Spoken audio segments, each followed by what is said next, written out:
जबरदस्त विपरीतता है जो हमें छल लेती है।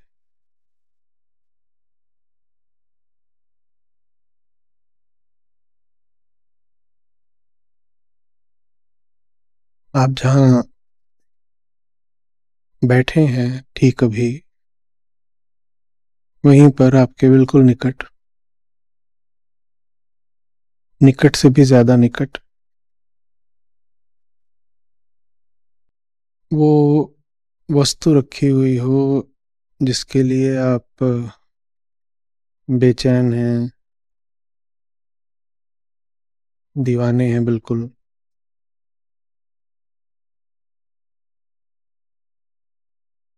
और कोई चाहता हो कि आप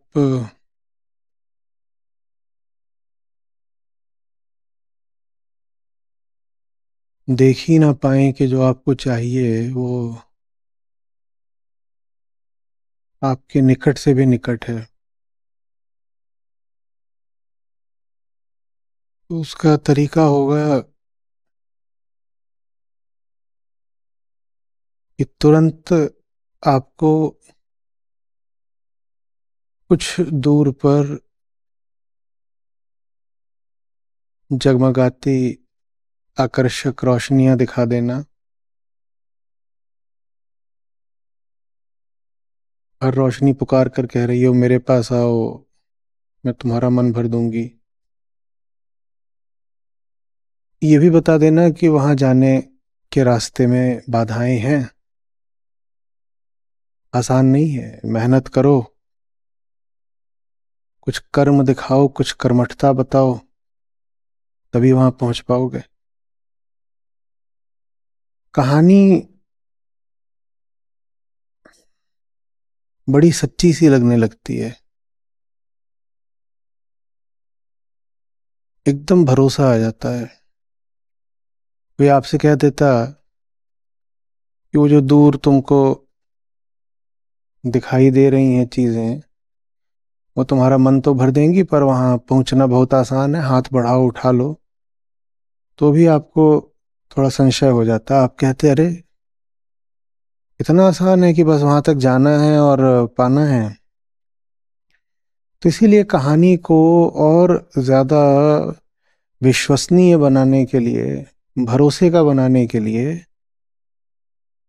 सब प्रकार के रोमांचक तत्व उसमें डाल दिए गए हैं।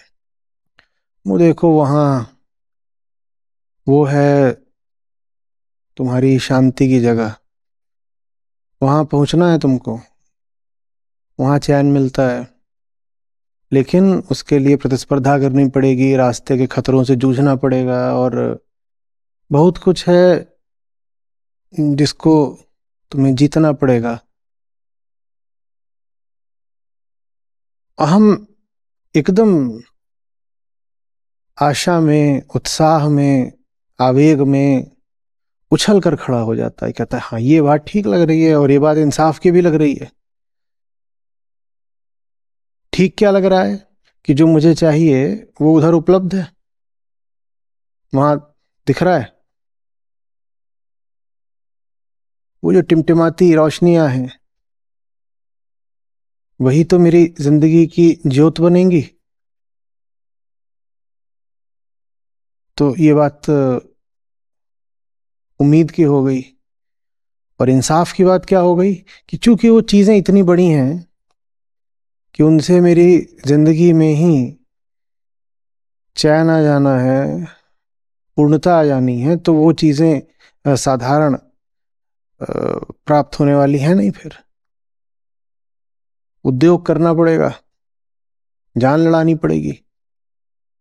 तो बात इंसाफ की हो गई कि भाई चीज कीमती है, बड़े महत्व की है, तो उसको पाने के लिए फिर बाधाएं भी जीतनी पड़ेंगी। कहानी इतनी विश्वसनीय लगती है कि जिज्ञासा करने का, सवाल पूछने का मन ही नहीं करता। ख्याल में ही नहीं आता कि हो सकता है कि जो आपको चाहिए वो उस दिशा है ही नहीं जिधर वो बत्तियां झिलमिला रही हैं। जो आपको चाहिए वो बिल्कुल यहाँ पड़ा हुआ है, और चूंकि वो इतना पास है इसीलिए बहुत जरूरी हो गया है आपको कोई दूसरी जबरदस्त कहानी सुनाना किसी और दिशा की। कहानी इतनी जबरदस्त होनी चाहिए कि आपके मन को, ध्यान को एकदम जकड़ ले। आपको छूट ही न मिले, जरा सी फुर्सत मोहलत ही न मिले कि आप दूसरी तरफ भी देखें और रासफाश हो जाए। तो वो दूसरी दिशा की बड़ी आकर्षक हमें कहानियां सुना दी जाती हैं। यही माया है, यही माया है। कर्म करो फल मिलेगा, जान लड़ा दो इनाम मिलेगा। तुम जो चाहते हो वो चीज उपलब्ध है, जरा कर्म कौशल पुरुषार्थ का प्रदर्शन तो करो। हाँ ठीक है, बात न्याय संगत है, हम करके दिखाएंगे। और व्यक्ति चल देता है उधर को, जो उसे चाहिए वो वहीं पड़ा रह जाता है जहां वो खड़ा था। वहां पड़ा भी नहीं रह जाता, वो चीज ऐसी है जैसे आपकी पीठ में बंधी हो। आप जहां भी जाओ वो चीज वहां भी उपलब्ध है। कस्तूरी कुंडल बसै मृग खोजे बन माही। मैंने तो निकट की बात करी थी, साहब ने तो कहा है कि वो तुम्हारे भीतर बसती है वस्तु जिसको तुम जग में खोजने गए हो, वन में खोजने गए हो, कस्तूरी मृग की तरह। लेकिन हमने कहा कि कहानी जबरदस्त है और कहानी की चपेट में ना आना लगभग असंभव है। भरोसा ही नहीं आता कि जब चीज इतने महत्व की है तो आसानी से कैसे मिल जाएगी। जब चीज इतनी कीमती है तो उसे दूरस्थ होना चाहिए ना। वो ऐसे बिल्कुल बगल में कैसे मिल जाएगी। और ज्ञानी तो बोल गए बगल में भी नहीं है, भीतर है। बगल में भी हो तो कुछ तो फासला रह जाता है, वो बगल में भी नहीं है, वो हृदय में है। उतना भी फासला नहीं है कि हाथ उठा के बगल से उठाना पड़े, कुछ नहीं है। यहीं पर सारी बात फंस जाती है। हमारा फिर कोई भी कर्म होश का नहीं रह जाता, उसमें कहीं पर भी ज्ञान सम्मिलित नहीं रहता। क्या रहता है? एक एक लालच, जो बेहोशी का ही दूसरा नाम है। आपको लग रहा है उधर है, उधर है, उधर है, उधर है, बिना ये जाने कि क्या है भीतर जो मांग रहा है और सचमुच उसे चाहिए क्या। मांगने वाले का नाम पता, हिसाब किताब कुछ नहीं जानते, और उसकी मांग पूरा करने को हम आतुर रहते हैं, झट से कूद पड़ते हैं। हम्म? आज बड़ा सुंदर हमसे वचन कहा है श्री कृष्ण ने, नैष्ठिकी शांति। नैष्ठिकी शांति माने बेशर्त शांति, बिना किसी बाहरी भरोसे की शांति, बिना किसी उम्मीद की शांति। ना कुछ पा लिया है दुनिया में, ना ऐसा कोई भरोसा है कि कल पा लेंगे। पाने इत्यादि की शांति नहीं, मात्र श्रद्धा की, निष्ठा की शांति, नैष्ठिक की शांति। ऐसी शांति जो कहती है कि यहां पाया नहीं जाता, यहां बहा जाता है, यहां खेला जाता है। वही बहाव जिसको अध्यात्म में शास्त्रीय रूप से समर्पण कहा जाता है। समर्पण का अर्थ क्या है? समर्पण माने बाहर के किसी बादशाह को, ऊपर की किसी ताकत को सर झुकाना नहीं होता। दुनिया भर में, विशेषकर भारत में, हमने समर्पण का बड़ा बेहुदा अर्थ कर दिया है। समर्पण, डिवोशन, डिवोटी, भक्त, जो हाथ जोड़ करके दुनिया की किसी ताकत को झुक जाए उसको हम समर्पित कह देते हैं, उसको हम डिवोटी कह देते हैं। नहीं, समर्पण का अर्थ होता है जीवन की धारा से एक हो जाना। समर्पण का अर्थ होता है पूर्ण अविरोध, और अविरोध तभी आ सकता है जब आप किसी विशेष पल की, नतीजे की, स्थान की कामना में ना हो, तब अविरोध रहता है। जहां कामना होगी वहां कामना के न पूरे होने का विरोध भी होगा ना। आपको चाय चाहिए, चाय नहीं मिली तो चाय के न मिलने का विरोध पैदा हो जाएगा, सीधी सी बात है। तो चाय के चाहने में ही निहित है चाय के प्राप्त न होने का विरोध।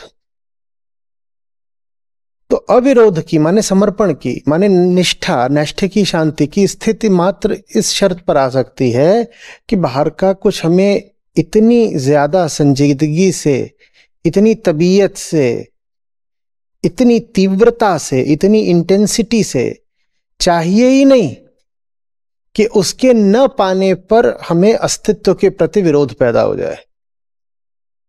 जब कुछ आपको बहुत तीव्रता से चाहिए होता है, बहुत जोर से चाहिए होता है, बड़ी कामना से चाहिए होता है, बड़े जुनून से चाहिए होता है, इस हद तक चाहिए होता है कि लगता है कि नहीं मिला तो सीने में सुराख हो जाएगा, इतनी शिद्दत से जब आपको चाहिए होता है तो उसका न चाहना आप बर्दाश्त नहीं कर पाओगे ना, या कर लोगे?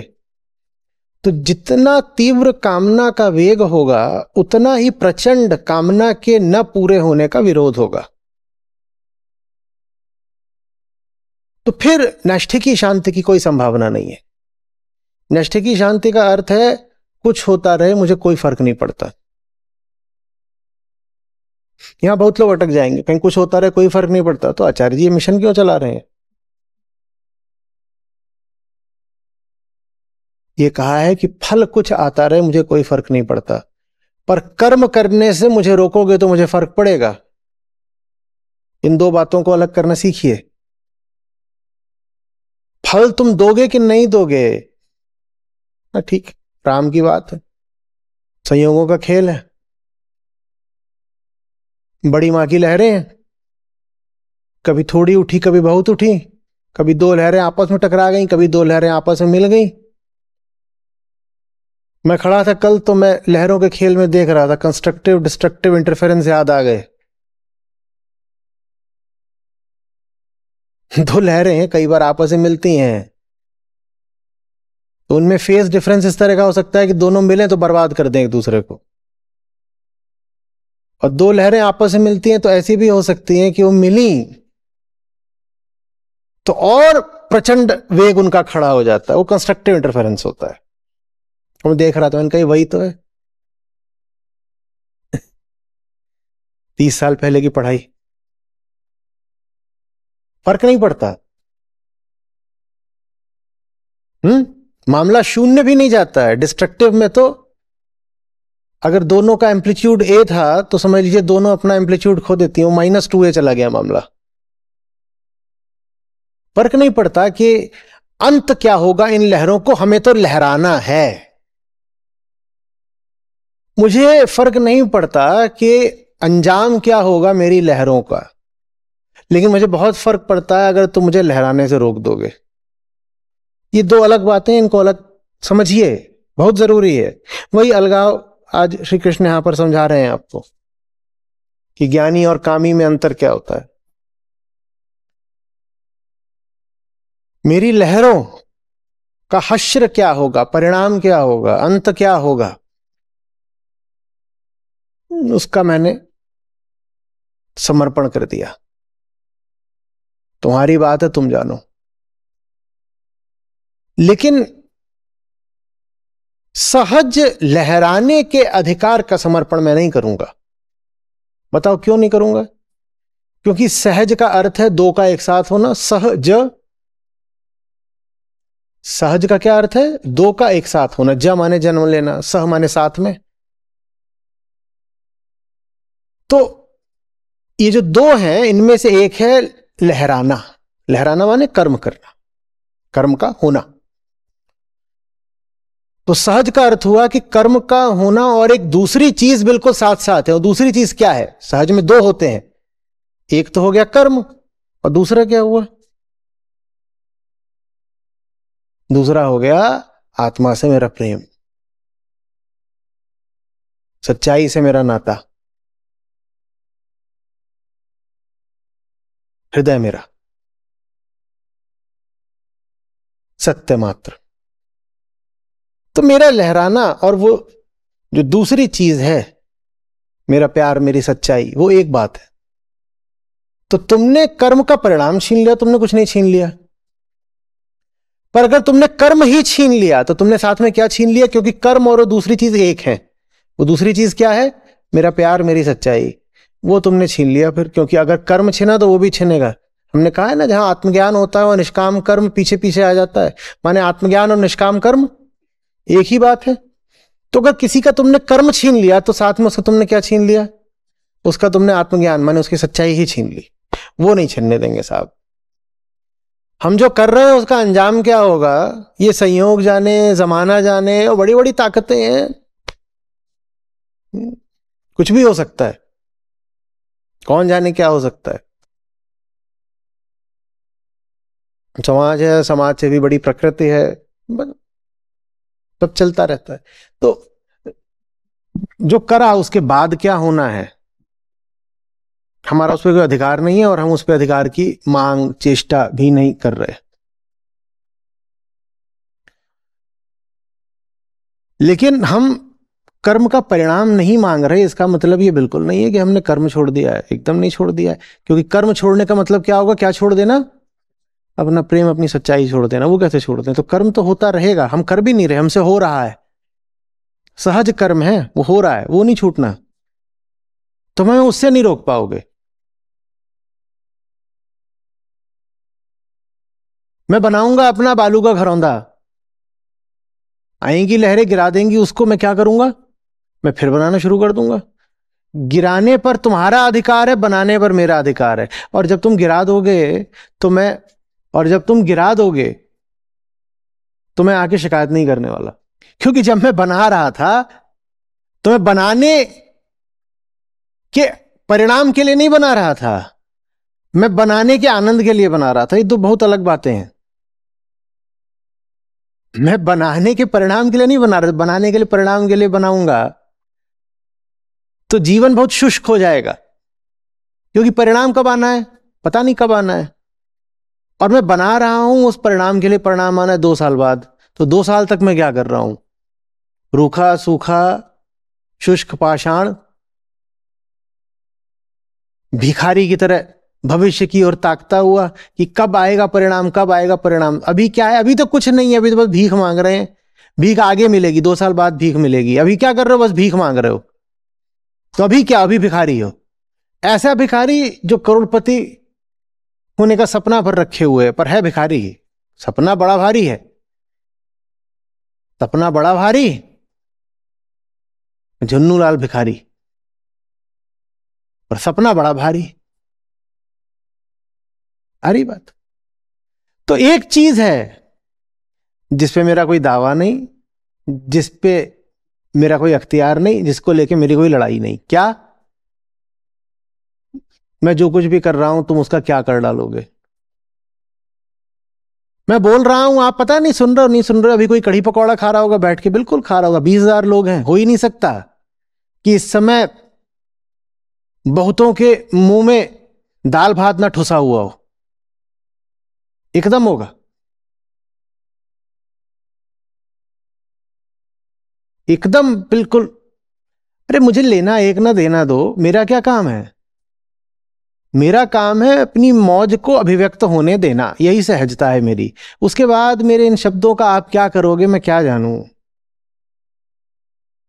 हाँ, मित्रता के नाते, प्रेम के नाते, करुणा के नाते मैं आपसे आग्रह कर लेता हूं कि भाई मुझे लगता है मैंने जो आपको दिया है उसमें कुछ मूल्य है। काश कि आप उस मूल्य से लाभ ले पाए। बाकी अभी जब मैं आपसे बात कर रहा हूं, मेरा पहला नाता आपसे है नहीं। इस क्षण में मेरा पहला नाता उससे है जिससे मुझे प्यार है। ये तो अभी मेरी और कृष्ण की बातचीत चल रही है और आपको अनुमति मिल गई है कि आप भी सुन लो। आप तो एक तरह से ईव्सड्रॉपिंग कर रहे हो। मैं आपको ध्यान में रख के बोल नहीं रहा। आप मेरी बात को कचड़े में डाल दोगे,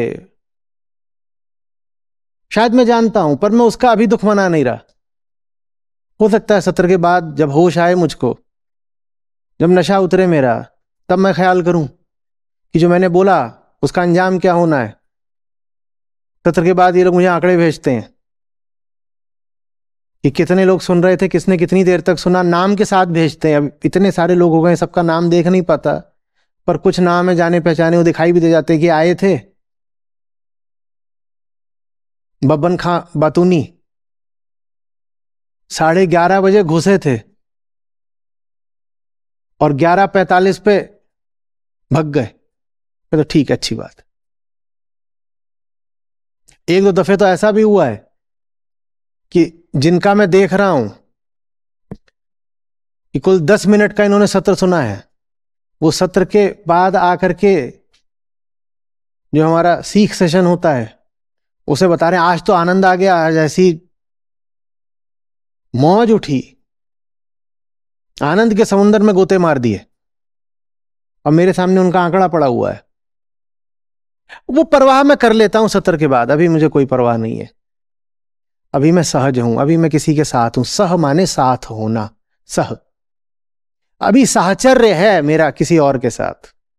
अभी जो मैं बोल रहा हूं वो मेरी सहजता की अभिव्यक्ति भर है। बस प्रार्थना कर सकता हूं आपको लाभ हो जाए, पर वो प्रार्थना भी ज्यादा मैं सत्र के बाद कर लूंगा। अभी तो सच बताऊं तो मेरे पास प्रार्थना करने की भी फुर्सत नहीं है। जब प्रेम मिल गया तो प्रार्थना क्यों चाहिए? काहे की प्रार्थना? प्रार्थना में तो कुछ मांगा जाता है। प्रार्थना में कम से कम कुछ दूरी होती है। अभी प्रार्थी होते हो, जो प्रेमी हो गया उसे प्रार्थी काहे को होना है? अरे ये बात समझ में। कर्म को किसी हाल में छोड़ना नहीं।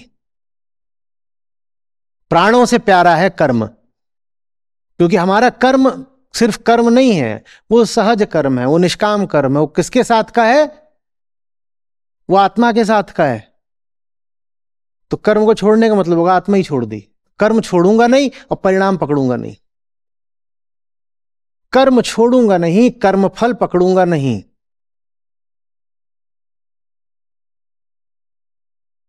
और कर्म को छोड़ देना और कर्म फल को पकड़ लेना, ये एक साथ चलेंगे। और कर्म को पकड़ के रखना और कर्म फल की परवाह न करना, ये भी एक साथ चलेंगे। ऐसा नहीं हो सकता कि कोई कहे कि वो अपने कर्म में पूरी तरह डूबा हुआ है लेकिन फिर भी वो कर्म फल से आसक्त है। ये हो नहीं सकता। कर्म फल की चिंता करने का तुमको समय कैसे मिल गया? तुम अगर कर्म में डूबे हुए हो तो तुम्हें कर्मफल की चिंता करने का कहां से समय मिला? इधर से चोरी की रे तूने बाबा, झूठ मत बोल। और हम तो अभी बहुत आरंभिक बात कर रहे हैं कि कर्म से थोड़ी सी चोरी करके कोई कर्मफल की सोचने लग गया। ये तो बहुत छोटी चोरी है, जैसे कोई जेब कतरा कि किसी की जेब में हाथ डाल के 100 200 400 निकाल रहा हो। हम छोटे मोटे जेब कतरे नहीं होते, हम डकैत होते हैं, द ग्लोबल बैंडिट्स। हमारा यह नहीं होता कि कर्म से थोड़ा सा ध्यान हमने कर्मफल पर डाल दिया, हमारा ऐसा नहीं है। हम कर्मफल से निकाल के थोड़ा सा ध्यान कर्म पे डालते हैं। हमारी जान क्या है? कर्मफल। हम जैसे हैं, हम ये नहीं करते कि कर्म से 5% ध्यान निकाल के हमने कर्मफल को दे दिया। हम ऐसे नहीं करते, हम कर्मफल से 5% ध्यान निकाल के कर्म को देते हैं। दिल, जिगर, जान, गुर्दा, किडनी, आंत, हर जगह हमारे क्या बसता है? कर्मफल।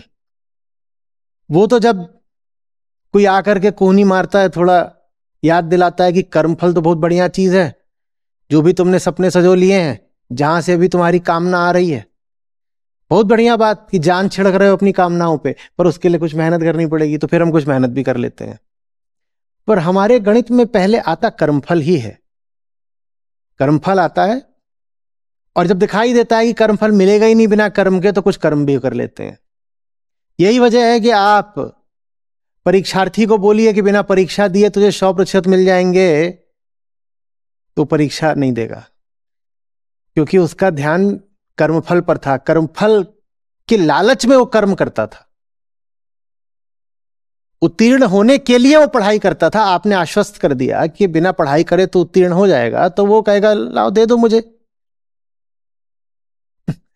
मेरी अंक तालिका दे दो और प्रमाण पत्र दे दो, मैं आगे निकल गया, पढ़ाई काहे के लिए करूं। यही इस बात का सबूत है कि कर्म से हमें कोई प्यार नहीं है। हमारा सारा लालच, प्यार क्या बोलूं उसको, तो लालच, हमारा सारा लालच किसको लेके है? कर्म फल को ले ले। वहां वो बत्तियां टिमटिमा रही हैं, वो वही चाहिए, बत्तियां चाहिए। अब बत्तियां दूर हैं तो इसलिए मेहनत भी कर लेते हैं, बत्तियां दूर ना होती तो मेहनत भी ना करते। समझ में आ रही बात? बड़े बड़े मेहनती लोग, उनको उनके इच्छित फल जब मिल जाते हैं, लगता है कुछ समय के लिए मिल गया, हा हा बिल्कुल तर गए, नहा गए, बढ़िया चीज मिल गई। जब उनको इच्छित फल मिल जाते हैं, उनका कर्म एकदम छूट जाता है। बड़ी जबरदस्त पढ़ाई कर रहे थे, किसी प्रवेश परीक्षा की, प्रवेश हो गया, पढ़ाई करना छोड़ देते हैं।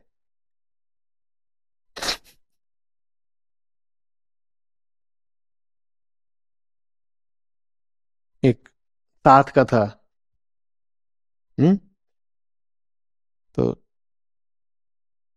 मैंने तो अपना यूपीएससी वाला कार्यक्रम छोड़ दिया था, वो लगा रहा, तो 2-4 साल बाद उसका चयन हो गया। अब यूपीएससी की तैयारी में भारत सरकार का इकोनॉमिक सर्वे आता है, पढ़ा जाता है, और वो बड़ी बढ़िया चीज होती है। मैं उसको बहुत सालों तक पढ़ता रहा। अभी पिछले कुछ सालों से हुआ है कि इकोनॉमिक सर्वे रिलीज होता है और मेरे कमरे में नहीं आता,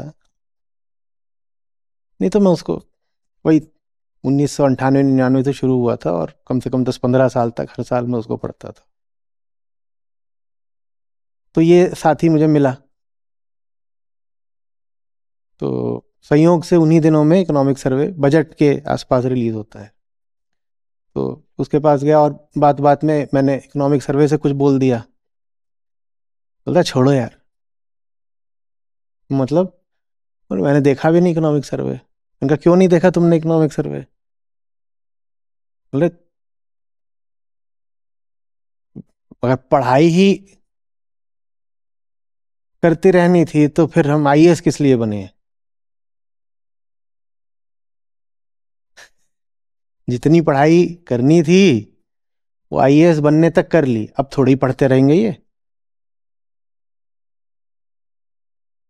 कर्मफल मिल गया, आप कर्म काहे को करें?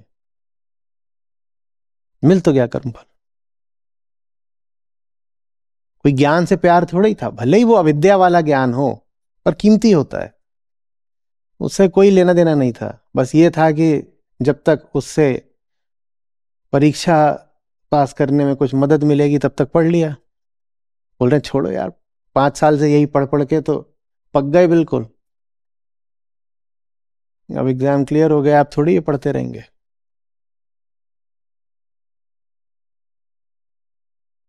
मुझे दया सी आई, मैंने कहा तुम कुछ बुरा नहीं कर रहे हो, मुझे दया आ रही है कि तुम जब पढ़ते थे तब कैसे पढ़ते थे। ये तुमने कोई बुरी बात नहीं कर दी कि तुमने आज नहीं पढ़ा, जब तुम्हें उससे कोई लेना देना नहीं, तो तुम नहीं पढ़ रहे हो तो ठीक ही है। मुझे बुरा ये लग रहा है कि तुम उसे 5 साल तक पढ़ते रहे जबकि तुम्हें उससे कोई लेना देना नहीं था। तुमने कितना अत्याचार करा अपने ऊपर।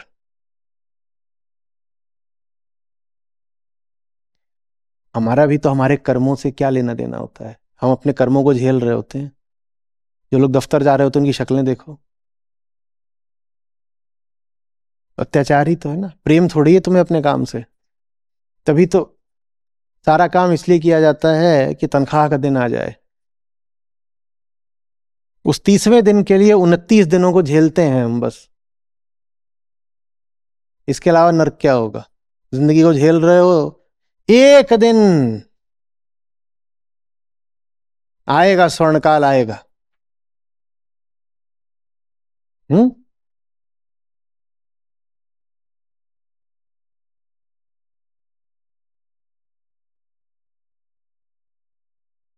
समझ में आ रही है बात। ये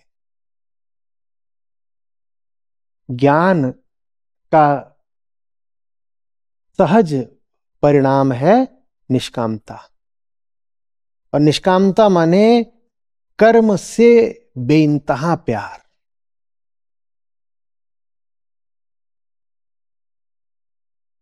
और काम से माने कामना से माने परिणाम से, कर्म के परिणाम से कोई लेना देना नहीं।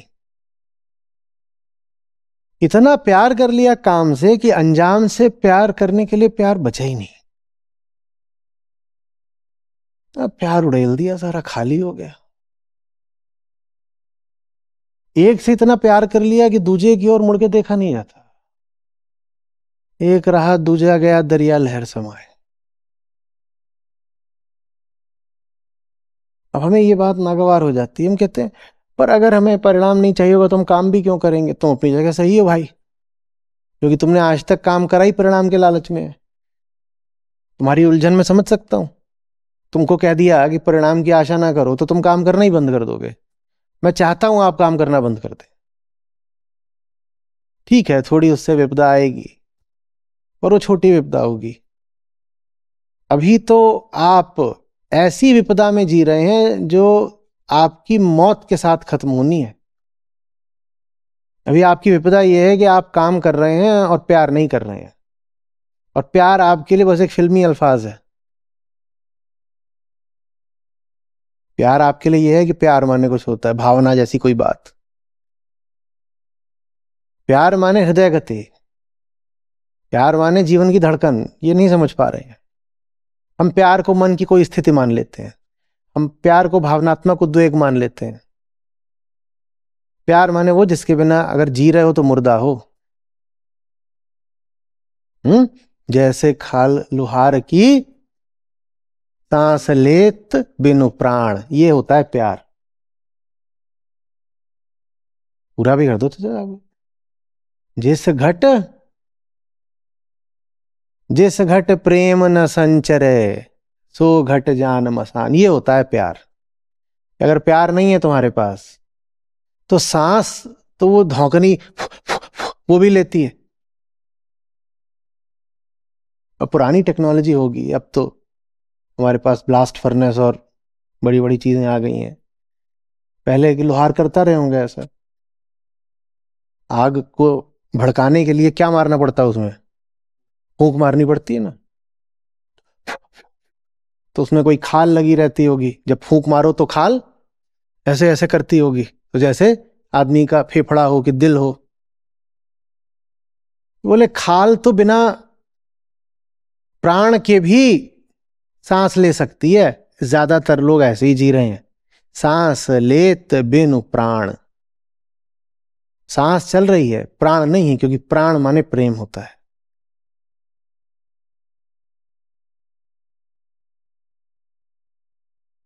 प्रेम कोई विशिष्ट अवस्था नहीं होती।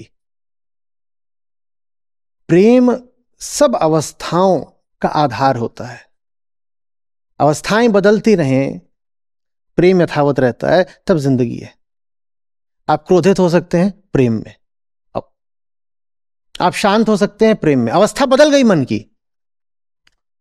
कैसे थे आप क्रोधित, अवस्था बदल गई, आप कैसे हो गए शांत। पर आप क्रोधित भी प्रेम में थे, आप शांत भी प्रेम में थे।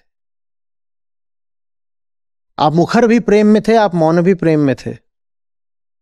अवस्थाएं बदल रही हैं, प्रेम सबका आधार है, वो आधार नहीं खिसकता। जैसे घर में कमरे हैं, आप एक कमरे से दूसरे कमरे जा सकते हो, उससे बुनियाद नहीं खिसक जाती।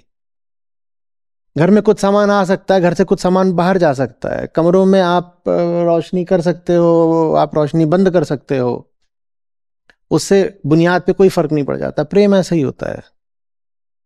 मन की अवस्थाएं बदलती रहती हैं, मौसम बदलते रहते हैं, स्थितियां बदलती रहती हैं।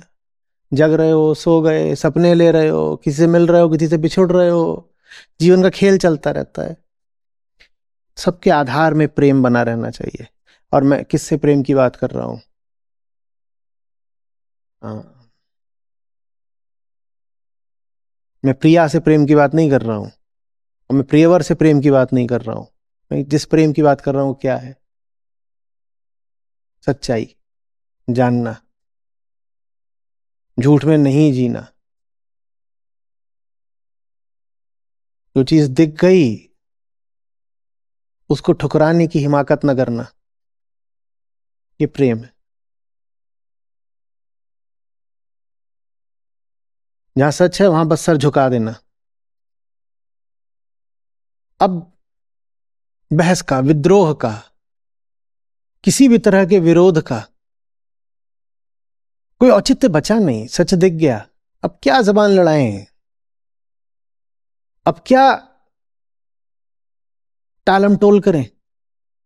दिख गया तो सर झुका दिया, ये प्रेम है।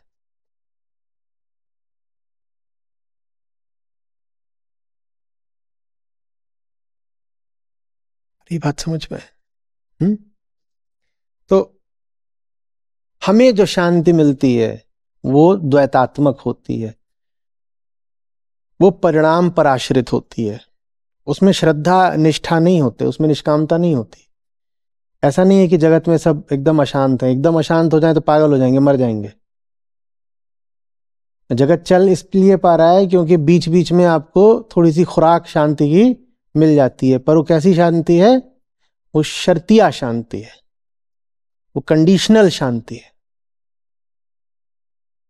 वो परिणाम पर आश्रित शांति है, वो काम सापेक्ष शांति है। कुछ मेरे मन मुताबिक हो गया तो मैं शांत हो जाऊंगा, और नहीं तो क्या करूंगा?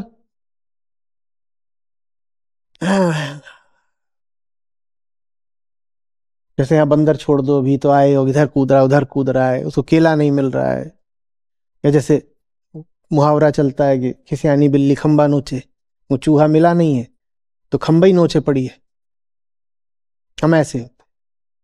और बंदर को दे दिया केला तो अपना मगन बैठ गया। तुम कहोगे देखो एकदम ज्ञानी बंदर है, सब सुन रहे हैं सत्र, वो भी सुन रहा है, सत्र नहीं सुन रहा, उसको केला मिला हुआ है। केला अभी हटा दो, फिर उसकी हालत देखो। आप भी जितने लोग सत्र सुन रहे हो, आपके भी केले हटा दिए जाए तो अपनी हालत देखिए। सब छोड़ छाड़ के भागोगे कि ये बाबा का क्या, इसका तो कुछ है ही नहीं, न घर द्वार न परिवार। मेरा केला हेराया गया कचरे में। हम्म। बहुत लोग होते हैं कहते हैं अब सब सारा केलाबाजी कर ली दिन भर की, सब बढ़िया निपटा दिया, अब आए हैं सत्र सुनने के लिए। मैं कहता हूं जो सब निपटा के सत्र सुनने आए हैं वो कुछ नहीं सुनने आए, उनकी तो कंडीशनल शांति है। उन्होंने सब निपटा दिया है इसलिए अब वो सुनने आ गए। मैं कह रहा हूं सत्र सिर्फ वो सुनते हैं जो सब काम छोड़ कर आए, निपटा कर नहीं। जो निपटा कर आया है उसने बड़ी भारी शर्त रख दी है कि काम निपट जाएगा तो सुनूंगा, काम नहीं निपटेगा तो नहीं सुनूंगा। जो कहे कि काम नहीं निपटा है, सारे काम अधूरे पड़े हैं, सब छोड़ दिया, सब कुछ छोड़ के बैठे हैं, खाना पीना सोना जगना सब छोड़ कर बैठे हैं, वो सुनने आया, उसकी है फिर निष्ठा। बात आ रही है? तो जो साधारण शांति होती है तो सबको मिल जाती है, पर वो बड़ी शर्तों के साथ मिलती है, और शर्तें सदा पूरी नहीं होंगी तो वो कभी कभार ही मिलती है शांति। ये कभी कभार वाली शांति बस इसलिए मिलती है ताकि कभी कभार के लालच में आप सदाबहार यंत्रणा झेले जाएं। शांति कभी कभार, नरक सदाबहार। पर जब भी लगता है कि अब तो विद्रोह कर ही देते हैं, तभी माया थोड़ी सी शांति की खुराक हमारी ओर उछाल देती है। कि जब लगता है कि बंदर अब रस्सी पिंजड़ा सब तोड़ ही डालेगा, बात एकदम अब विस्फोट की हद तक आ गई है, तो बंदर का मालिक उसकी ओर एक केला उछाल देता है। केला ना उछाला होता तो बेहतर होता, आज बंदर रस्सी तोड़ ही डालता, पर केले ने काम तमाम कर दिया। ये केला बड़ी गड़बड़ चीज होता है कि जो बीच बीच में हमें शांति मिलती रहती है, ये घातक होती है। कृष्ण अद्वैत शांति की बात कर रहे हैं, ऐसी शांति जो चूंकि परिणाम पर आश्रित ही नहीं है, ऐसी शांति जो किसी पर आश्रित नहीं है, ऐसी शांति जिस पर जीवन की सब अवस्थाएं बल्कि आश्रित है, उसमें जियो ना, मौज आएगी। अद्वैत शांति है, सब बदलता रहे, शांति नहीं बदलती। एकदम लग रहे थे खुशगवार प्रसन्न चित्त, हम एकदम क्रोध में आ गए, उबल रहे हैं, लेकिन शांत तब भी थे जब खुशगवार थे, और शांत तब भी हैं जब क्रोध में है। ये कैसी बात है? क्रोध में रहते हुए भी शांत हो सकते हैं? हो सकते हैं। कृष्ण तुम्हें क्या लग रहा है कि जब चले थे भीष्म की ओर रथ का पहिया उठा के, तो भीतर से उबल रहे थे? कुछ नहीं, बाहर से उबल रहे हैं, भीतर से आइस कूल। ये तो गजब हो गया। ऐसा जबरदस्त इंसुलेशन है, बाहर का तापमान 150 डिग्री और भीतर 0 डिग्री। ऐसा ही है, यही कृष्णत्व है।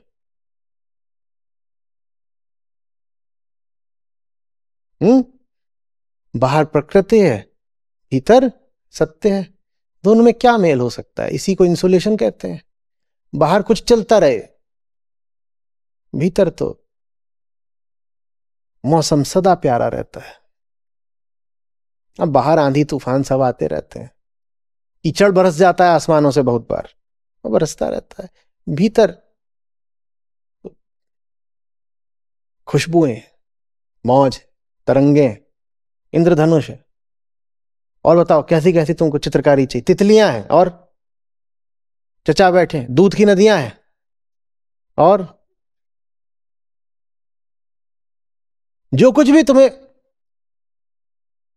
लगता हो कि तुम्हारे लिए आनंद का प्रतीक है, वो सारे प्रतीक बैठा लो, वो सब कुछ है। और बाहर कुछ भी हो रहा है, कहा तो आसमान से कीचड़ बरस रहा है, गधा हुआ बादलों पर बैठकर शौच कर रहा है, और झुन्नू लपक रहा है नीचे से, हाथ से नहीं, सीधे मुंह से। कुछ भी चल रहा होता है बाहर का। ऐसे क्या हंस रहे हो? हम यही नहीं करते हैं? न जाने कौन कौन ऊपर से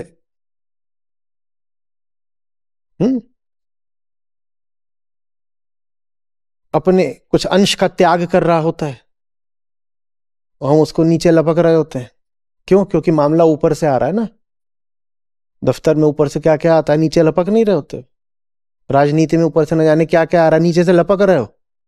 अरे ऊपर से बात आ रही है, बिल्कुल ऊपर की बात, लपक लो नीचे से।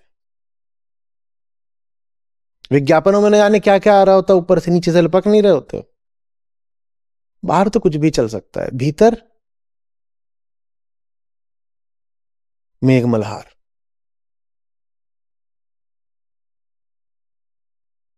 रिमझिम फुहार। कैसी शांति है ये? जो किसी परिणाम की आशा से नहीं है, जो बस है। आशा से नहीं है, बस है। क्यों है? स्वभाव है। स्वभाव का कोई कारण नहीं होता। स्वभाव माने जो जो बस अपनी वजह से है, जो स्वयं भू है, जिसका कोई मां बाप नहीं है, जिसके पीछे कुछ नहीं है, जिसको नियंत्रित करने वाला कोई नहीं है, जिसके ऊपर कोई शर्त नहीं लगी हुई है, अतः जिसको बदला जा ही नहीं सकता, जो बस है। सत्य उसी को कहते हैं जिसके पीछे कोई नहीं है। कि पीछे कोई होता तो सत्य को बदल देता ना, सत्य का भी फिर कोई बाप होता, और बाप हो तो बदल दे, क्या पता। जैसे कठपुतली के पीछे कोई होता है, कठपुतली को कैसे भी नचा देता है, सत्य के पीछे कोई नहीं है, वो बस है, कोई कारण नहीं उसका। हमारे पास सब कारणबद्ध होता है, हमारे पास कुछ होता ही नहीं जिसका कारण ना हो।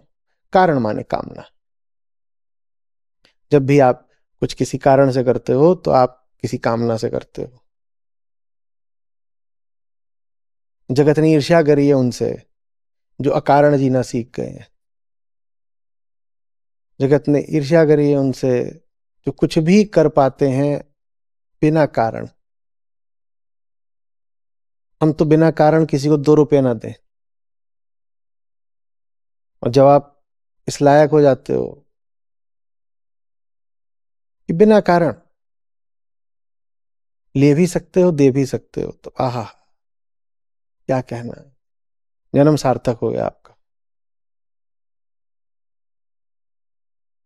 इसी दिन के लिए तो बड़ी माँ ने पैदा किया था तुमको।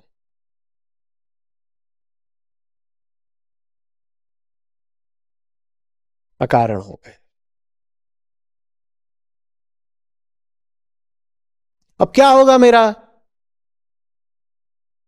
पहली बात तो अकारण हो जाएगा, वो ये पूछ ही नहीं पाएगा। दूसरे पूछे तो पूछे, और दूसरे जब पूछे तो उनको उत्तर ये दिया जाता है, जो भी होगा मस्त होगा, जो भी होगा उसमें ये मस्त होगा। अब हो कुछ भी सकता है, हमें उसका कुछ ना पता ना गारंटी, कोई भरोसा नहीं, कुछ भी हो सकता है, जगत के संयोग है। पर इतना पक्का है कि जो भी हो रहा होगा उसके मध्य इसमें मस्ती रहेगी, अद्वैत शांति, बिना कारण की शांति, बिना परिणाम की शांति, बिना शर्त की शांति।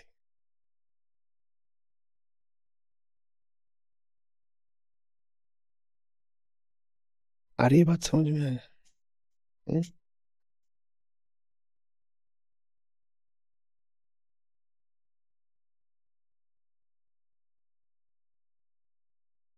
आगे क्या कह रहे हैं? और जो मूर्ख होता है, अयुक्त व्यक्ति, किसके किससे योग की बात हो रही है यहाँ पे? अहम का आत्मा से योग। यहाँ पर युक्त से अर्थ है ज्ञानी। योग माने अहम का आत्मा से योग। ये बात ज्ञान की कैसे हुई? क्योंकि अहम आत्मा से कहीं बाहर जाके नहीं मिलता, अहम आत्मा से मिलता है अपने ही अज्ञान को काट करके। ये जो हम लेके चलते थे, इसमें हम क्या दर्शाते थे कि ये अहम है और ये आत्मा है, तो इसमें ऐसा लगता था कि आत्मा अहम से कहीं बाहर है। अरे फिर हम तो मूर्ख ही रह गए। श्री कृष्ण हमने आके क्या बता गए? उन्होंने बोला, अरे पगले, आग दह के, आग दह के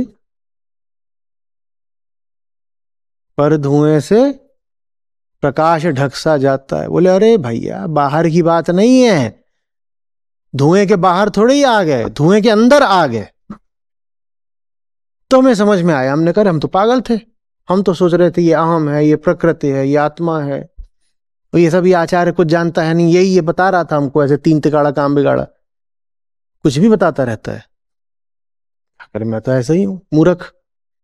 पर हमें कृष्ण ने बचा लिया ना। अब हम जब आगे बढ़े, दूसरे अध्याय से तीसरे में आए, चौथे में आए, तो उन्होंने हमें क्या बता दिया? उन्होंने बता दिया, नहीं, जैसे दर्पण होता है पर उसके ऊपर धूल जमा होती है, जैसे शिशु होता है पर उसके ऊपर गर्भ का द्रव्य चढ़ा होता है, तो दिखता नहीं है। दर्पण है पर कुछ दिखेगा? धूल चढ़ी है। शिशु है पर उसके ऊपर अभी द्रव्य चढ़ा है और मां का शरीर चढ़ा है, नहीं दिखेगा शिशु। आग है पर उसके ऊपर धुआं चढ़ा है, नहीं दिखेगी। तो वैसे ही आत्मा है पर उसके ऊपर अहम चढ़ा है, तो इसलिए नहीं दिखता। तो युक्त होना माने अहम का आत्मा से योग होना, यह वास्तव में ज्ञान की घटना है। और ज्ञान माने क्या? जो पहले से संचित अज्ञान लिए हो उसको काटना। ये मूल परिभाषाएं हैं, जिसको स्पष्ट नहीं होंगी उनको कुछ समझ में नहीं आएगा, उनके जीवन में कुछ नहीं बदलेगा। योग माने मिलन, तो किसका किसका मिलन? अहम और आत्मा का। पर अहम और आत्मा ऐसे तो है ही नहीं। ये तो बिल्कुल कक्षा 1 की बात थी कि अहम और आत्मा ऐसे हैं। फिर जब हम आगे बढ़े, कक्षा 2 कक्षा 3 में गए, तो हमें क्या पता चला कि अहम और आत्मा तो ऐसे हैं जैसे अनार का बीज और अनार का छिलका।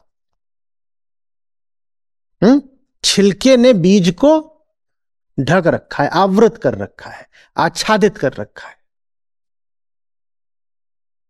तो अहम आत्मा तक फिर कैसे पहुंचेगा? स्वयं को हटा के। और स्वयं को हटाएगा कैसे? अहम का नाम ही क्या है? अज्ञान। तो अज्ञान को हटाना ही ज्ञान है। ज्ञान माने कुछ जानना नहीं होता, ज्ञान माने जानकारी एकत्रित करना नहीं होता। ज्ञान माने होता है अज्ञान को हटाना। किसी बढ़िया आदमी ने बोला था, a progressive discovery of your own ignorance. उसे पूछा गया एजुकेशन क्या है, तो बोले progressive discovery of your own ignorance, और नहीं कुछ एजुकेशन है। उन्होंने कहा कि एक्यूमुलेशन ऑफ इंफॉर्मेशन, नहीं ऐसा नहीं बोला, बिल्कुल नहीं। सूचना के संचय को ज्ञान नहीं बोलते। तुम पहले ही बहुत कुछ रखकर बैठे हुए हो, उसको हटाने को, काटने को ज्ञान बोलते। अज्ञान को हटाना ही ज्ञान है। ज्ञान माने जानना नहीं। जो तुम सोचते हो कि तुम जानते हो, तुम्हें दिख जाए कि वो वाहियात है, बिल्कुल, ये देख पाना ज्ञान है। सीइंग का मसला है।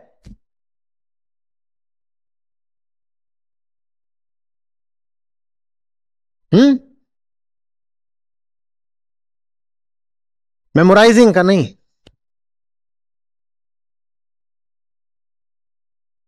देख लिया। क्या देख लिया? कि जिसको मैं ज्ञान मानता था, जिसको मैं पकड़ के बैठा था, वो मान्यता भर है, उसमें सत्य किंचित नहीं, ये ज्ञान है। मैं जो कुछ भी जानता हूं, जो कुछ भी मुझे पक्का लगता है कि ऐसा तो है, जान लेना कि ऐसा कुछ नहीं है, यही ज्ञान है।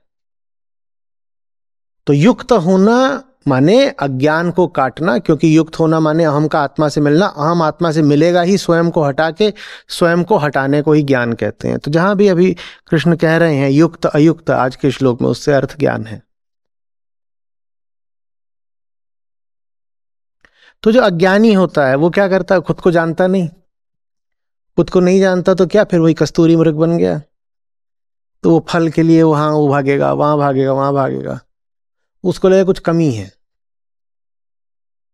उसको वो अनार के छिलके जैसा है, जो सोच रहा है कि वो जो अनार का बढ़िया फल है, बीज है, वो दिख तो रहा नहीं है, तो कहां होगा?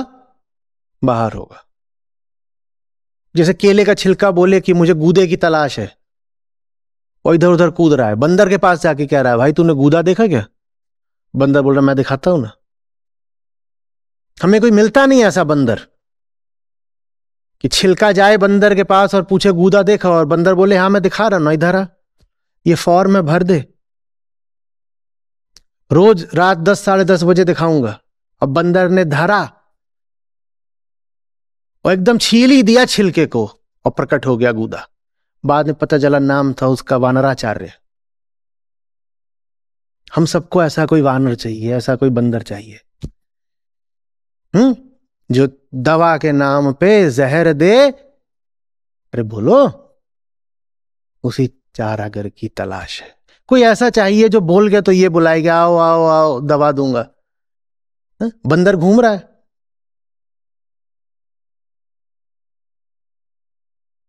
छील ही दिया। आप हाँ दूंगा ना, और झूठ तो नहीं बोला। केले को, केले के छिलके को अगर गूदा देना है तो एक ही तरीका है ना, क्या?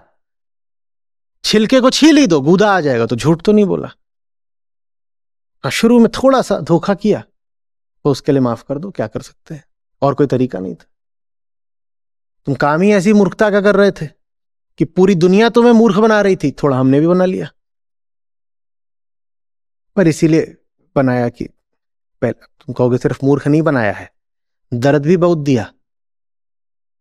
केला आया है गूदा मांगने, और करा क्या जा रहा है, उसको छीला जा रहा है। बोले छीले ही जा रहे हो, छीले ही जा रहे हो। कई तो ऐसे हैं 2-2 साल से छिल रहे हैं, कई 5-5 साल से छिल रहे हैं। अरे तो अब गूदा भी तो प्रकट होने लगा है ना। बाकी हम तो बंदर हैं, ज्यादा बोलोगे तो कुछ नहीं, क्या फर्क पड़ता है, कभी ये पेड़ कभी वो पेड़। समझ में आ रही है बात कुछ? तो युक्त माने कुछ जोड़ना नहीं होता। लोक भाषा में युक्त का किसी को बोल दोगे तुम आभूषण युक्त, तो ऐसा होगा कि उसने आभूषण जोड़ लिया है। आभा युक्त तो कहोगे आभा उसके ऐसे यहां जुड़ी हुई है। और क्या बोलोगे, कुछ भी, फलानी चीज युक्त, ये युक्त, धन युक्त। तो युक्त से क्या आशय होता है, जोड़ना। अध्यात्म में सब उल्टा चलता है बिल्कुल। अभी हम आगे बढ़ेंगे, आगे के अध्यायों में हमें कृष्ण एक उल्टे पेड़ से मिलवाएंगे, कहेंगे यहां पेड़ भी उल्टा होता है, जड़ें आकाश की ओर होती हैं। तब समझ में आएगा कि सब उल्टा खेल क्यों चल रहा है, यहां सब उल्टा है। ये जगत ऐसा है, यहां जो दिखाई दे रहा है सच्चाई उससे उल्टी है। तो लोक धर्म में और लोक भाषा में जो चल रहा है जान लो सच्चाई उससे उल्टी ही होगी। लोक भाषा में युक्त माने क्या होता है, जोड़ना। योग माने जोड़ना। ये तो तुम्हें कोई हिंदी मीडियम का कोई बच्चा मिले, उससे पूछो योग माने क्या, तो कहेगा जोड़ना। अध्यात्म में योग माने तोड़ना। अहम आत्मा से तभी मिलेगा जब वो स्वयं को तोड़ देगा। तो योग माने तोड़ना। ज्ञान माने क्या होता है, ज्ञान माने होता है ऐसी भरपूर जिंदगी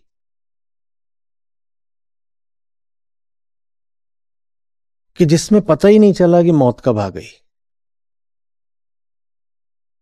फिक्र करने का पल ही नहीं मिला। ज्ञान और प्रेम बिल्कुल साथ साथ चलते हैं। बिना ज्ञान के अगर प्रेम है तो वो कामना का उद्वेग मात्र है। बहुत खतरनाक होता है बिना ज्ञान का प्रेम। पाने के लिए कर्म नहीं करना, पाने की वजह से कर्म करना। ठीक उलट दिया मामला। दुनिया में जो चलता है और अध्यात्म में जो चलता है बिल्कुल उल्टा होता है। दुनिया कर्म करती है पाने के लिए, और ज्ञानी कर्म करता है पाने की वजह से। दुनिया कहती है कर्म करेंगे तो पाएंगे, ज्ञानी कहता है पा लिया है इसलिए कर्म कर रहा हूं। हाँ, ये क्या हो गया? तो ज्ञानी ने चूंकि पहले ही पा लिया है तो उसका कर्म फिर बांटने का होता है, उसके कर्म में करुणा होती है। तो ज्ञान और करुणा एक साथ चलेंगे।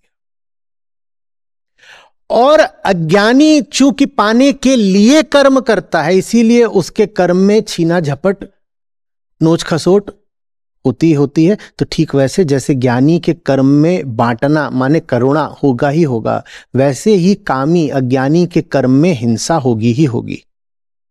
ज्ञानी जो कुछ भी करेगा उसके चाहे बिना ही उसमें करुणा होगी, और कामी जो कुछ भी करेगा उसके चाहे बिना ही उसमें हिंसा होगी। क्योंकि वो कर ही किस लिए रहा है, पाने के लिए। पाने के लिए कुछ करोगे तो दूसरा भी तो पाने के लिए कर रहा है ना। हो गई प्रतिस्पर्धा। प्रतिस्पर्धा माने कि तेरे अहित में ही मेरा हित है, यही तो प्रतिस्पर्धा होती है ना। प्रतियोगिता का क्या मतलब होता है, देखो ना, यहां पे बात हो रही योग की और वहां बात हो रही है प्रतियोग की। यहां हो रहा है योग और वहां हो रहा है एंटी योग, प्रतियोग, प्रतियोगिता। वहां पे क्या हो रहा है कि अगर तुझे मिल गया तो मुझे कैसे मिलेगा। जीरो सम गेम है भाई, बाइनरी एक मामला। एक सीट है, 2 प्रतिद्वंदी हैं, तुझे मिल गई तो मुझे नहीं मिल सकती। तो कामी जो भी करता है उसमें हिंसा होगी ही होगी। कोई नहीं कह सकता कि वो अहिंसक है अगर उसमें कामना है। अगर आप में कामना है तो आपसे बड़ा हिंसक कौन है। और कामना कहां से आती है, कामना कोई नैतिकता की बात नहीं है कि दमन अमन कर दो कामना का। कामना अज्ञान से आती है, इसीलिए अहिंसा और ज्ञान एक ही है। सब एक ही होते जा रहे हैं। तो क्या हो रहा है, हमने कहा था एक बार सारी अच्छाइयां भी एक हैं, सारी बुराइयां भी एक हैं। सब झूठों को भी एक नाम दे दो, सब सच्चाइयों को भी एक नाम दे दो।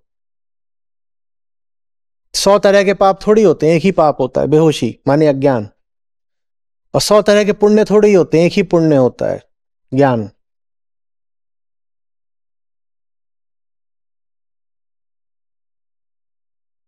आ रही बात समझो? पूरे अध्यात्म का केंद्रीय शब्द बोध है, बोध। बोध। ऋषियों ने कहा बोधो अहम। उन्होंने और आपकी कोई नहीं पहचान बोली, बोध हो तुम। आपके नहीं और भी तो पहचाने हो सकती हैं, इतने मार्ग हो सकते हैं, ये वो।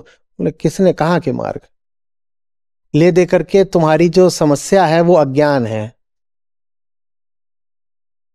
तो समाधान तो ज्ञान ही होगा ना, और कहां से मार्ग उठा लाए तुम? जब समस्या अज्ञान है तो समाधान ज्ञान है। बाकी जितने भी मार्ग होंगे वो ऐसे इधर जलेबी की तरह घूम रहे होंगे, सीधा मार्ग तो ज्ञान ही है।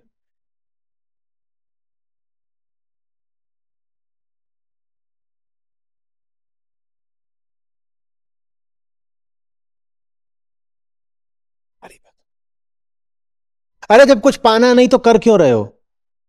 इतना पा लिया है कि बर्दाश्त नहीं हो रहा, तो बांट रहे हैं।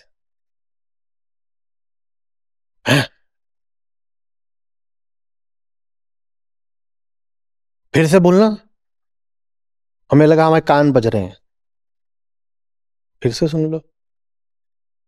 इतना पा लिया है कि झेला नहीं जा रहा, फटे जा रहे हैं, इतना मिल गया। जितना कोई मांग नहीं सकता था उससे ज्यादा मिल गया, तो अब क्या कर रहे हैं? बांट रहे। ये ज्ञानी का कर्म होता है, वो कर्म करता है क्योंकि उसने पा लिया है, तो कर्म में बांटता है। और अज्ञानी कर्म करता है क्योंकि उसे पाना है, तो उसके कर्म में हिंसा होती ही होती है। वो बांट तो सकता ही नहीं।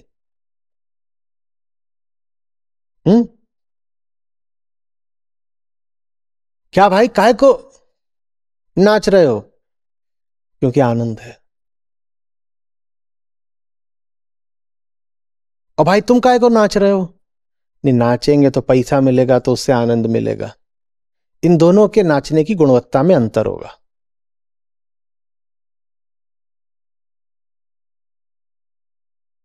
क्या भाई तुम काहे को यहां बोल काहे को रहे हो? क्योंकि आनंद है, तो बोल रहे। इनका बोलना संगीत जैसा होगा। और दूसरा है, भाई तुम क्यों बोल रहे हो? बोलेंगे तो ताली मिलेगी, कोई आके थोड़ा दुआ सलाम कर देगा, प्रतिष्ठा हो जाएगी। इसका बोलना ऐसे ही रहेगा जैसे चौराहे पे भिखारी बोलता है, राम के नाम पे कुछ दे दे। वो कुछ भी बोल रहा होगा, बहुत गरज के भी, उसमें तुम्हें दरिद्रता और गिड़गिड़ाहट सुनाई देगी, अगर सुन सकते हो तो। उसकी गरज में भी मैं कह रहा हूं गिड़गिड़ाहट रहेगी।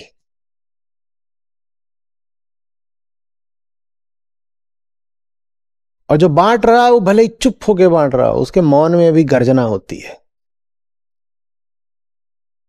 Thundering silence. जल्दी से लिखो, बुक का टाइटल मिल गया तुमको। देखा, चाहा नहीं था, मिल गया। और यही आके कहते बताओ बताओ, तो मैं टाइटल कैसा देता? द मॉन्की एंड हिज बनाना। कहते ये आचार्य बताते हैं अपने आप को, इस तरीके के तो इनके विचार होते हैं। किताब का शीर्षक पूछने जाओ तो बताते हैं कभी गधा हुआ, झुन्नू, मॉन्की एंड हिज बनाना। तो यहां देखो बैठे बैठे क्या मिल गया, क्या मिल गया? Thundering silence. उसके पास है तो चुप भी रहेगा तो गरजेगा, और जिसके पास नहीं है वो गरजेगा भी तो गिड़गिड़ाएगा। प्रकृति की बात है ना, उसको लग रहा है नहीं है, तो उसके हर कर्म में क्या रहेगी? याचना। भीख दे दो ना, भीख दे दो ना। वो मांग ही रहा है, पूरी दुनिया से मांग रहा है। वो सड़क के कुत्ते से भी मांग रहा है। कोई निकल रहा है वो बहुत बड़ी गाड़ी वाला, रॉल्स रॉयस वाला, लेकिन अगर उसके काम ना है तो सड़क पे अगर कुत्ता भी होगा ना, तो वही मरियल वाला जो होते हैं हमारे बेचारे स्ट्रे डॉग, वो उसको भी इसी नजर से देखेगा कि इससे भी कुछ मिल जाए अगर तो कैसा रहे बताओ। तो देखो, तुम ऐसे भिखारी हो कि सड़क के कुत्ते से भीख मांग रहे हो।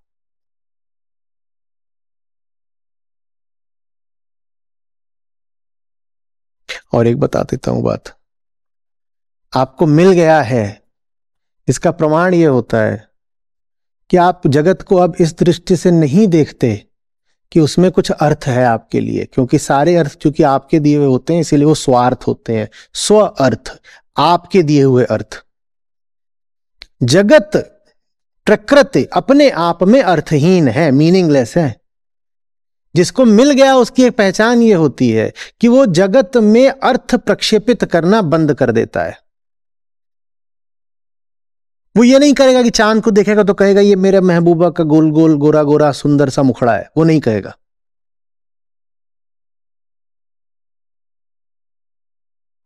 ये तो किसी लतियाए गए आशिक की पहचान है कि चांद को देख रहा हो, कह रहा है ये मेरी महबूबा का फलाना है। Anthropomorphization, seeing meaning where it is not, ये कामी की पहचान होती है। जबरदस्ती की मीनिंग्स हर जगह देखना, कि जैसे कलम देख रहे थे, नारियल का एक पेड़ झुका हुआ था ऐसे समुद्र पर।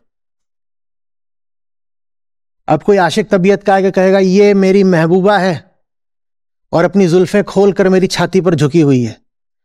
अरे कहीं नहीं, वो ढलान पर पेड़ पैदा हुआ था तो ऐसे झुका हुआ था, पर ये उसके ऊपर अर्थ प्रक्षेपित कर रहा है। और हमने कहा सारे अर्थ स्वार्थ होते हैं, वास्तव में अस्तित्व में कोई अर्थ नहीं है। मुझे एब्सर्डिस्ट इसीलिए बहुत पसंद है, और एब्सर्डिटी जहां दिख गई वहां बहुत मजा आता है। ऐसा मजा आता है कि कुछ है ही नहीं, अड़गम बड़गम सोहा, चिंचनाटी पिपलापू, कुछ है ही नहीं। क्या ये मुझे पता नहीं था, पर क्यों मुझे बचपन से अच्छा लगता था अर्थहीन शब्दों का निर्माण करना। कंटिकोका कुचेले, एक बार शेंकाटो, पोका और शिंटामी जा रहे थे, बताओ कौन जीतेगा?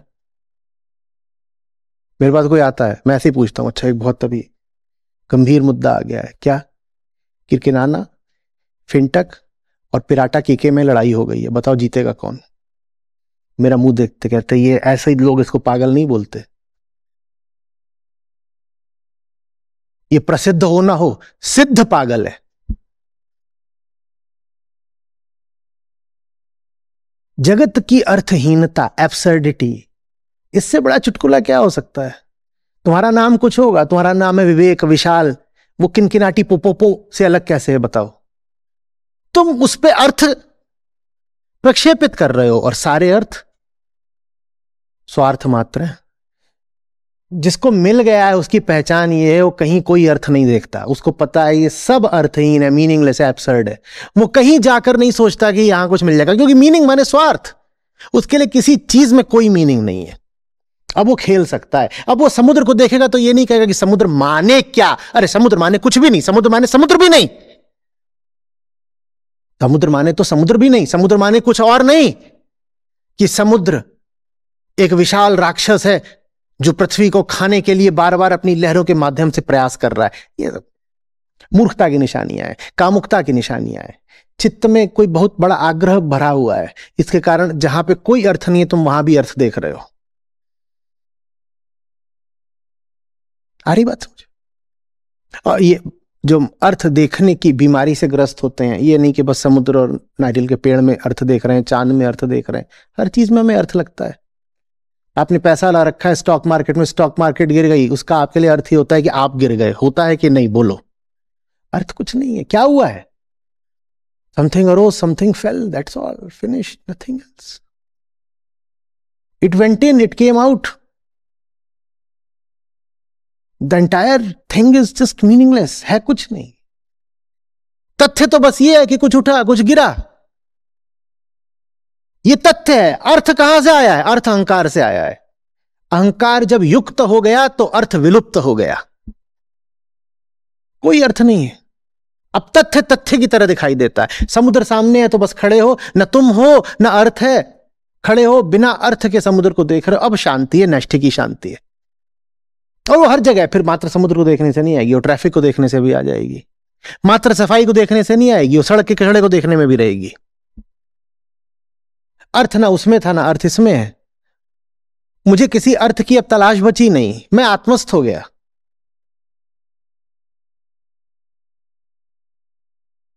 Things happen, they don't carry any significance. हुआ पर उसका कोई अर्थ नहीं है।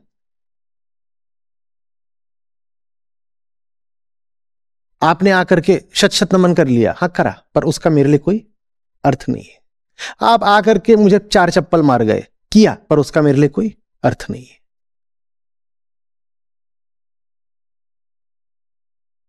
ये युक्त की पहचान है, युक्त पुरुष की पहचान है। युक्त पुरुष बोलो, मुक्त पुरुष बोलो, एक ही बात है। अब उसमें भेद मत करने लग जाना। युक्त, मुक्त, प्राज्ञ पुरुष, आप्त पुरुष, बुद्ध पुरुष, ये सब एक ही बात है, इनमें कोई अंतर नहीं होता। 100 सच्चाइयां नहीं होती। सिद्ध पुरुष और